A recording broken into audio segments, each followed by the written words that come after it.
Across the dense jungles of Indonesia, the remote highlands of Laos, and the shadowy forests of India stand hundreds of massive ancient stone jars, silent, weathered, and unexplained. Who made them? Why are they so similar, yet separated by thousands of kilometers? And what secrets do they hold about our forgotten past? Welcome back to Mystery Explorers, where we uncover the world's most mind-bending ancient enigmas. In today's episode, we're diving deep into one of the greatest archaeological puzzles in Asia, the giant megalithic jars scattered across 3 countries that may point to a long-lost civilization. Get ready because what you're about to see may challenge everything you thought you knew about ancient history. In central Sulawesi, Indonesia, the Beta Valley within Lor Lindu National Park hosts an enigmatic array of hundreds of cylindrical stone vessels and humanoid statues, their origins and purpose remaining a mystery. In the early 20th century, missionary and ethnographer Albert C. Kruit brought the Beta Valley megaliths to the attention of the international scientific community through his documentation. He noted that local communities offered tributes to the statues to secure bountiful harvests or summon rain during droughts.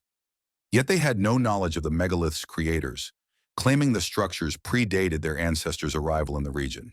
Current estimates indicate over 400 megalithic artifacts spread across the Bata, Besoa, and Napu valleys in central Sulawesi, including roughly 400 giant jars, known as kalamba, and about 30 humanoid statues called arca.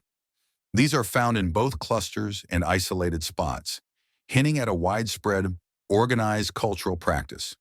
No definitive evidence connects these megaliths to known historical civilizations in the region, and while their age remains uncertain, researchers estimate they are at least 5,000 years old.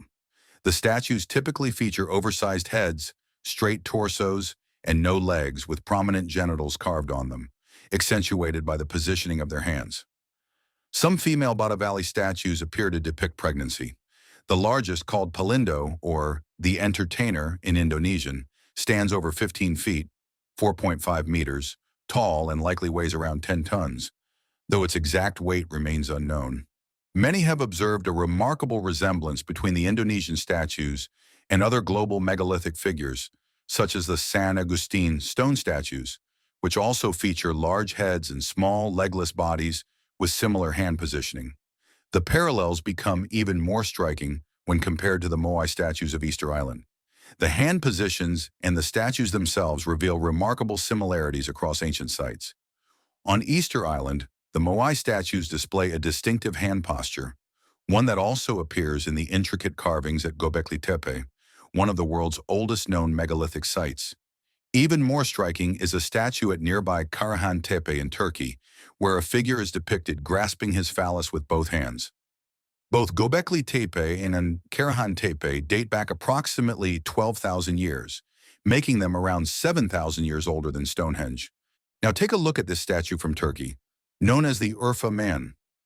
Believed to be the oldest known life-size sculpture of a human ever discovered, it dates back to around 9,000 BC. Remarkably, it too displays the same posture and identical hand positioning seen in other ancient sites. But how can this be?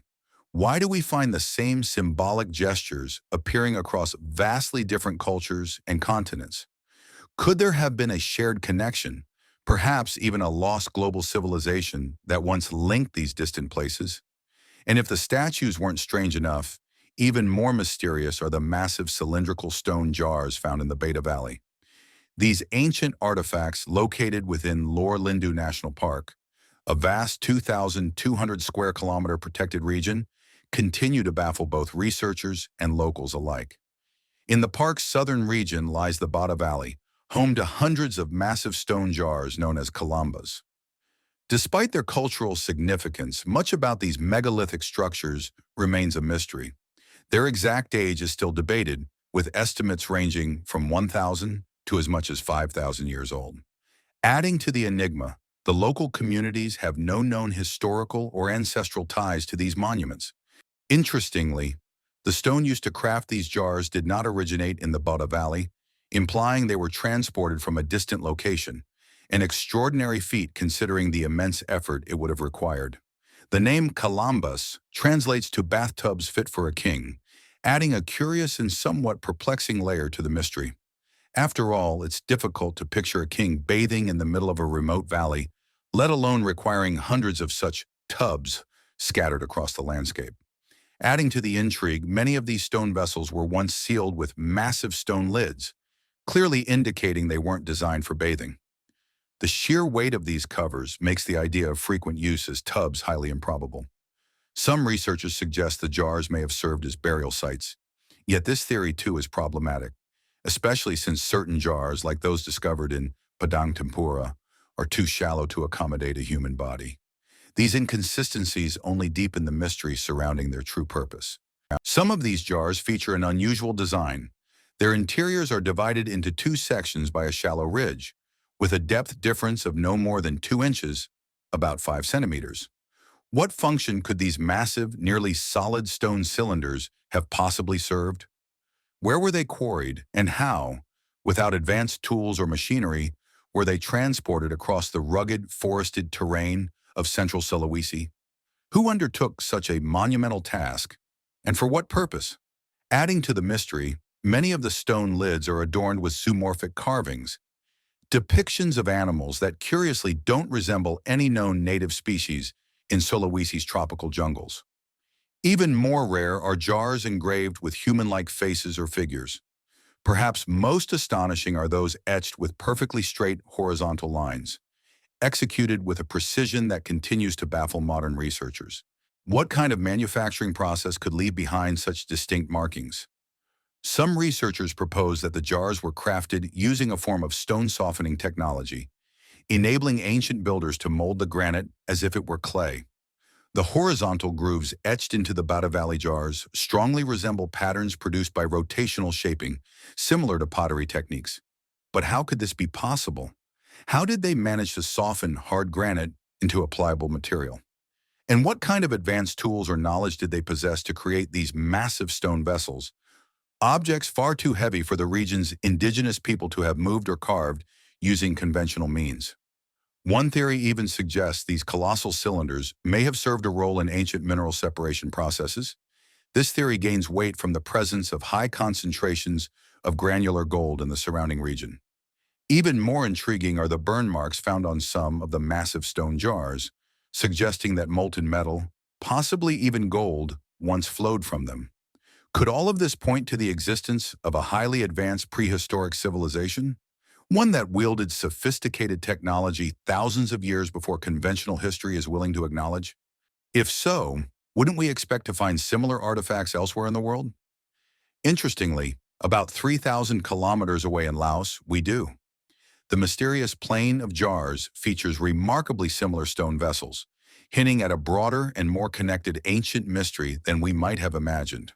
When we compare the zoomorphic patterns carved on the lids of Indonesian jars with those found in Laos, a clear connection emerges. Could these artifacts have been created by the same lost civilization?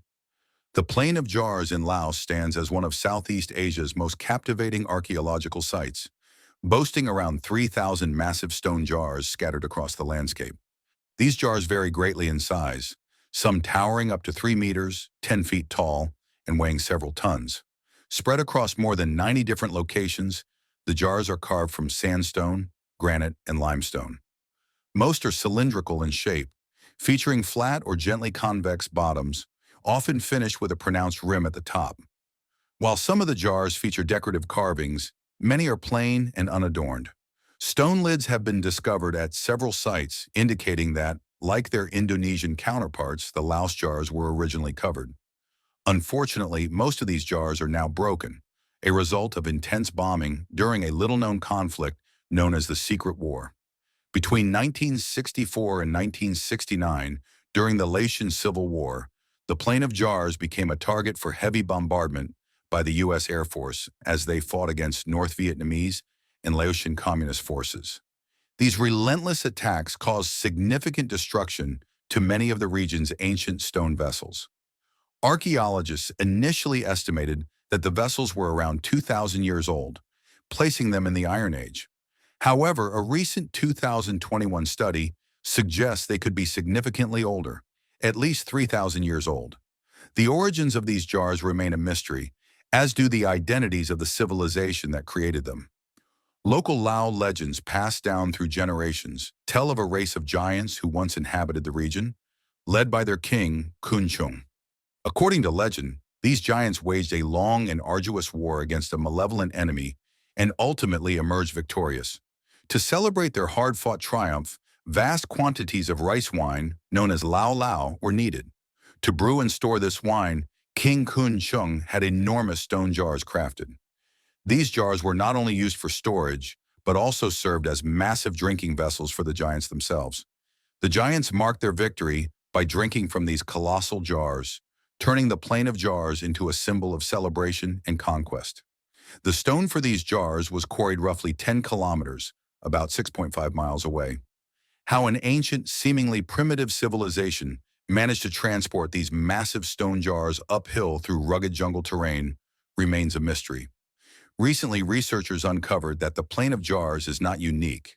15 additional sites scattered throughout the remote, mountainous forests of Laos contain over 100 giant stone jars. These areas are largely unexplored due to the presence of sizable tiger populations, making them dangerous for visitors. While the newly discovered jars closely resemble those at the Plain of Jars, some differ in the types of stone used, their shapes, and the designs of their rims. What puzzled researchers was the complete absence of any signs of ancient human settlement in the region. This finding suggests that the civilization responsible for these massive vessels may have been far more widespread than previously believed. The mystery deepened in 2020 when the same team behind the discoveries in Laos conducted a survey of the dense Assam forest in India. There they uncovered several large stone vessels, strikingly similar to those found in both Indonesia and Laos. This site lies roughly 500 miles from the Plain of Jars in Laos and more than 2,500 miles from the Bata Valley in Indonesia. So far, researchers have uncovered around 800 stone jars spread across an area of approximately 115 square miles. The jars vary widely in shape and size. Some are tall and cylindrical, while others are partially or completely buried beneath the ground. According to archaeologist Nicholas Skopal, who participated in the research, we still don't know who created these giant jars or where they lived. It's all a bit of a mystery. We've barely scratched the surface. We've only explored a small portion of the jungle, and every time we venture out, we find new sites. The jars appear to have been carved from sandstone blocks, possibly sourced from a quarry in Assam or from nearby riverbeds and stream banks. Since the discovery is still recent, the exact age of the jars remains uncertain, adding yet another layer to this growing archaeological enigma. Despite the many unanswered questions, researchers acknowledge the striking connection between the megalithic jars found in Indonesia, Laos, and India, describing it as a unique archaeological phenomenon that points to a possible cultural link among these regions. Unfortunately, many of the jars are in poor condition, damaged by forest overgrowth, wildfires, and modern infrastructure projects. The vessels themselves vary greatly in size, shape, decoration, and preservation. Some stand tall and cylindrical, while others lie partially or completely buried beneath the earth. Much like their counterparts in Laos and Indonesia, the jars discovered in Assam were found along hillsides and ridgelines. In the end, the true purpose of these massive stone jars scattered across Asia remains a mystery. Ongoing research aims to uncover more about their origins, their function, and the people who created them. From the remote jungles of Indonesia and the misty mountains of Laos to the dense forests of India, these mysterious stone jars raise more questions than answers. Who built them? Why were they made? And how could such similar structures appear thousands of kilometers apart with no known connection? As researchers continue to uncover new sites and clues, one thing is certain: the ancient world was far more connected and complex than we ever imagined. What do you think? Were these jars the work of a lost civilization, advanced beyond their time? Or is there another explanation waiting to be discovered?